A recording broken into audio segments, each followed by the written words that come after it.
And what is your name, sir? Brent Goble. Brent, could you tell us some of your history? Well, I've got a long history. I won't bore you with most of the details, but made some bad choices.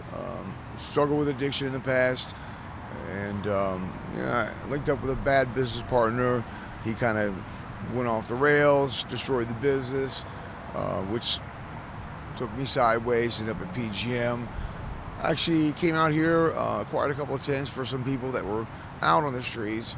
Didn't intend to moving into them, but then they didn't show up, and honestly at the time it kind of seemed like an adventure. So I thought I'd check it out, and as I got acclimated, got to know people, got more involved, tried to help out, kind of felt good about that. Got to a point in my life where I was somewhat apathetic, and it took a while to get past that point for me. So there's a gentleman named Andy. He's got a shop, I want to say it's 1711 Halstead, called Plant Delivered.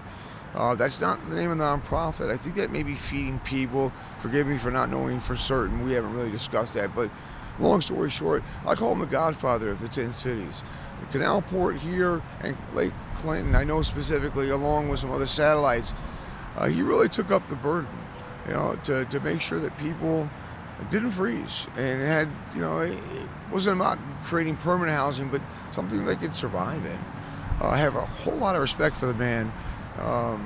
Em and Morgan and all those that work with and volunteer, they really have not only created a community, but it's set up a vehicle by which they do provide. Yes, I mean there's a lot of negative things that come with drug dealers, drug activity, all that, but the others that transition through, that use it for what it was probably most hopefully intended for, that's an opportunity, and these become beacons. A lot of overflow PGM people find out about these homeless, they come through. I do the best I can anytime someone comes through, to notify Andy and Morgan, let them know we got someone that needs a tent, can we get them set up? There's a lot of people that move through here, because there's so much traffic, donations, social activity, social workers, all that. People are moved into housing. So this is, on some level, successful. There are people that come through here not to stay, but to move on to the next step, and this helps to bridge the gap, because there's shortfalls in the rest of the system. Like PGM, a lot of times they'll have 30-day in, 30-day out, especially when they have high capacity, and some of the other shelters either at capacity or, really quite honestly, I'd rather live on the street than deal with some of the conditions that, whether it be the violence or the rats, the lice, the uncleanliness.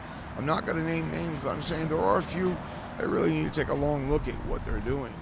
What do you see your future like in the next couple months, couple years? Well, I kind of put things, I don't say on hold, but I really liked helping out down here, so I had an opportunity to party with Andy and Morgan and their organization. So I've been helping as best I can, and I still plan on trying to stay in touch, but I'll be moving into an apartment, going back to what I guess you would consider probably a more normal career path per se. But I have an LLC, nonprofit consulting business.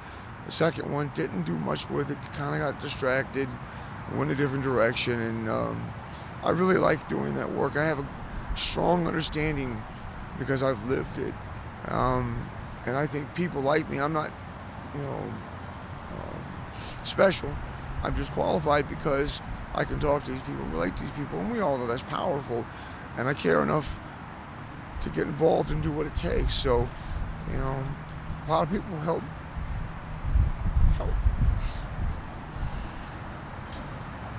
So, time to do what I can.